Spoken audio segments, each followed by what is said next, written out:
Good morning.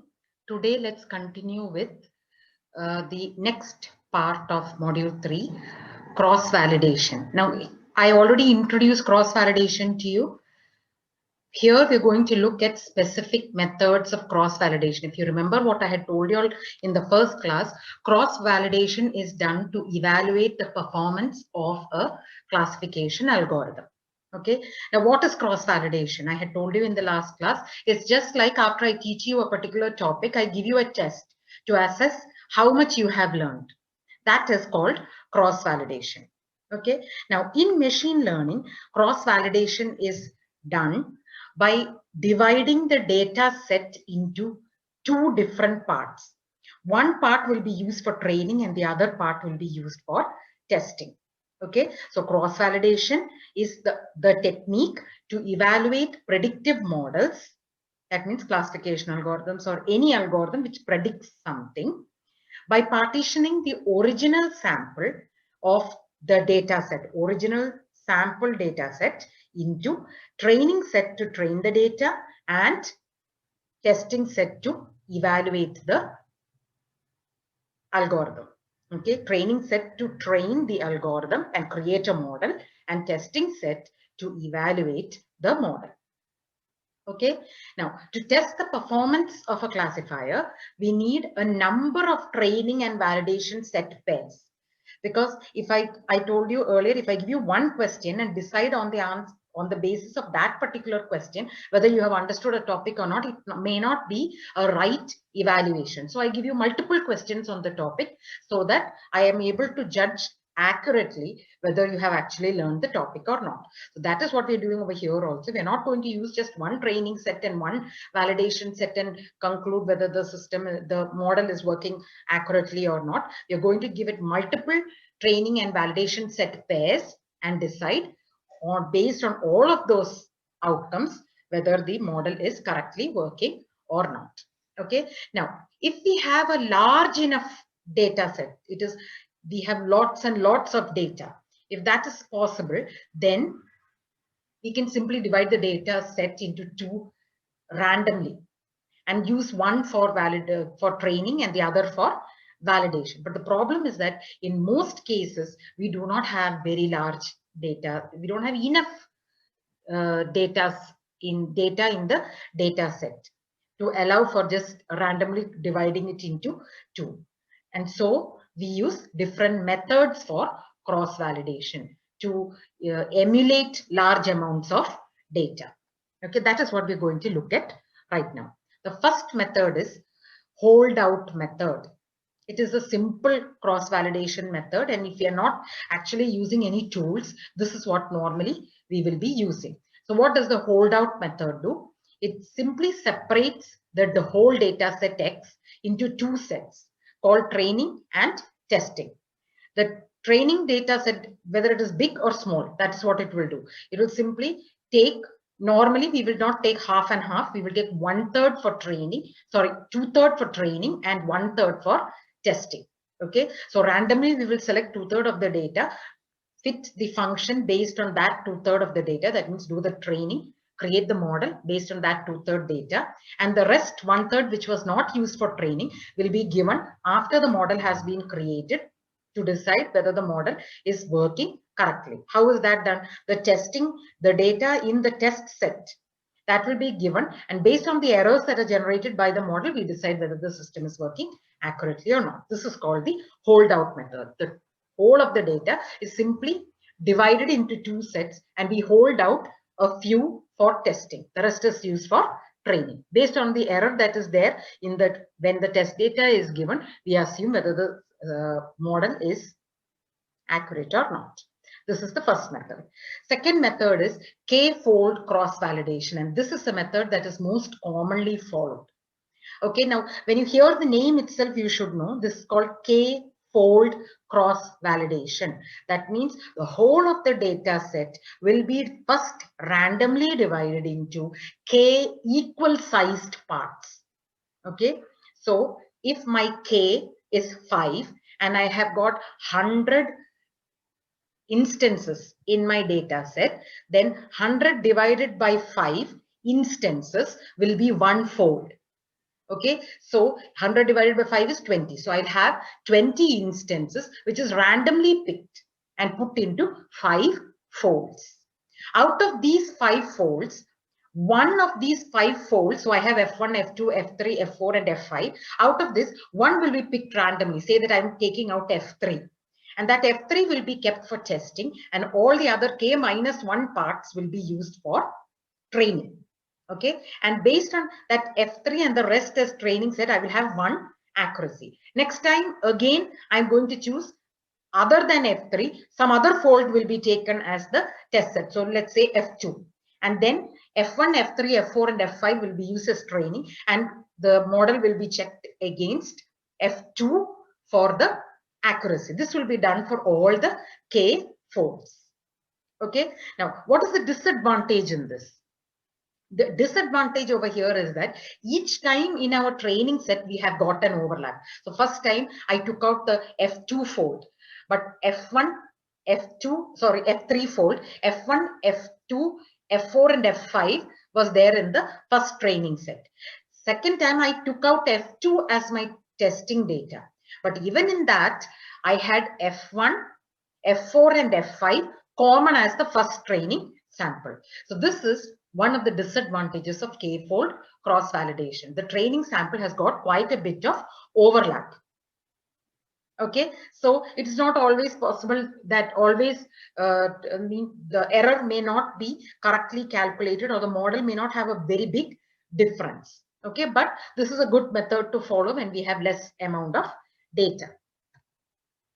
Okay, now disadvantages: to keep the training set large, we allow validation sets that are small. So if you look, we look at the earlier one, and my K was 5. I had 5 folds. What I've actually done is 4 out of 5 parts of the data set I am keeping for training, and only 1 out of 5 I have kept for testing. As I increase the size of K, it can be, normally we use 10 fold, okay, or 30 fold. So as we increase the K size, the validation set size is going to become will decrease much more. Okay, that is one of the disadvantages. Okay, and the second disadvantage is that the training set itself has got a large number of overlap. Okay, so disadvantages: to keep the training set large, we allow validation sets that are small. The training sets overlap considerably. Any two training sets shares K minus 2 parts. One part is the part which we have removed for testing, and from the other one also we had removed one part for testing. So taking those two, when we compare two of them, there will be 2 parts which are out, but K minus 2 will be common. Okay, now K is typically 10 or 30. As K increases, the percentage of training instances increases, but the validation set becomes smaller. And the cost of training classifiers K times. So if we have K fold, I am creating a model with the different training sets each time. So if I've got K as 10 or K as 30, I'm training the system that many number of times. So the time complexity for training will be increased. Okay, now we have leave one out cross validation. Now this is a very extreme case of K-fold cross validation. Here what we are saying is, out of all the n instances, each time I'm keeping only one instance. That is, if I've got 100 instances, I'm taking 99 for training and keeping one instance for the testing. And this is normally done for cases where it is hard to get samples. Okay, so if it's a new disease in medical diagnosis and I don't have too many samples, then to train a machine, I will not have real data. So what I do is I take maximum number of data for training and keep one out for testing, and do that several times. Okay, so that is leave one out cross validation. This is an extreme case, only done when there isn't enough data, labeled data, in our possession.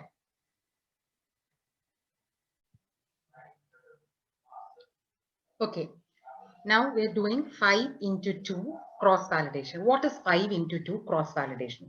Just like K-fold cross validation, there we had K equal sized parts of the data set, and we kept one outside and use the rest k minus 1 as the training set and use the one which we left out as the testing set. And this we did k times. Okay. Now this here we have got not just k samples, but 5 into 2 cross validation. So there are 5 folds, and in each fold we are doing 2 cross validations. That is why this is called 5 into 2 cross validation. So how is this done? The data set is first divided into 2 equal parts, x1, and the first fold has got x1 and 2 parts, x1 1 and x2 2. Okay, the first time the x1 1 is used as the training set and x1 2 is used as the verification or the validation set, testing set. Next time x1 2 is used as the, that is the previously which was used for testing is used for training, and the one which was used for training is used for testing. Okay, so in each fold we have got, without overlap, the training set. The first time what is being used as the training set will be used as testing set in the second time, and the one which is used as the testing set in the first time is used as the training set in the second time. Okay, next time again we are dividing the data set randomly into 2. So we have x21 and x22. So in the second fold, again the whole data set is divided into 2 equal parts, but randomly. When we select randomly, it is not likely that we will get the same 2 pieces as we did earlier. Okay, and then again the same process is followed. The first time x21 is used as training and x22 is used as testing. The next time x22 is used as training and x21 is used as testing. This is done 5 times. Now why 5? 5 is chosen because experimentally it has been proved that after 5 folds, the error rates becomes too dependent on the data. It should not be too dependent. We always want generalization, and it does not add any new kind of information. So this 5 is fixed. Okay. Now, if there are fewer than 5 folds, then we will not have a large enough sample to fit a distribution and test our hypothesis. So if we have less than 5 folds, we will not have enough testing done, validation done to test our hypothesis correctly. That is why this is fixed as 5 into 2. That is also one of the reasons why in k-fold cross validation we use 10 as one threshold for our k. Okay. Bootstrapping. Okay, what is bootstrapping? In statistics, random sampling with replacement. Okay, you remember in statistics we have learned random sampling with replacement. Okay, so if there are 5 balls in a you know, whatever container, we wish to select different samples of that. Sorry, just a minute, I'm just adjusting so that you can see the PPT. Okay, so we wish to select different samples of balls from the urn. Each sample contains 2 balls. So there are 5 balls. From it, first time I'm picking 2 balls. Okay, so say that I pick B and D. Okay, next time, instead of picking from the rest, if I take B and D, then the rest is A, C and D. Instead of that, I again put B and D back inside and again pick randomly. I may get B and D again, but I may not. No, I am, the likelihood that I get again B and D will be 2 out of 5. Okay, so that particular case is this method where what we have taken out for testing is again put into the sample before doing the next time is called the bootstrapping process. So the following procedure may be used to select samples. Random sampling with replacement can be used for selecting samples. This is called bootstrap sampling. Okay, so we select 2 balls from the basket, let them be A and D, record the labels, put the 2 balls back in the basket, again select another 2, it will be C and D, record the labels, put the 2 balls back, again repeat it as often as you want. And that can be, if I want the training set to be 100, then till I get 100, I can keep doing this. Okay, in machine learning, computing performance measures using several randomly selected training and testing sets, which are selected through a process of sampling with replacement, is called bootstrap. The bootstrap procedure will create one or more new training data sets, some of which are repeated. So if we use this bootstrap method, obviously if you're putting the earlier samples back into the box and then selecting randomly, it's possible that we will get those again. There can be a repetition. The corresponding test data sets are then constructed from the set of examples that were not selected for training. So this bootstrap method is selecting randomly only for training. Whatever is not selected for training is kept aside for testing. Okay, this is the bootstrap method. Okay, in the next class, we will be looking at measuring error. What are the methods that we can use to measure error? Finding the rate of error is one method for evaluation. Okay, so how to do the testing process is what is being said over here. I hope you've understood today's topic. We'll continue in the next class. Thank you.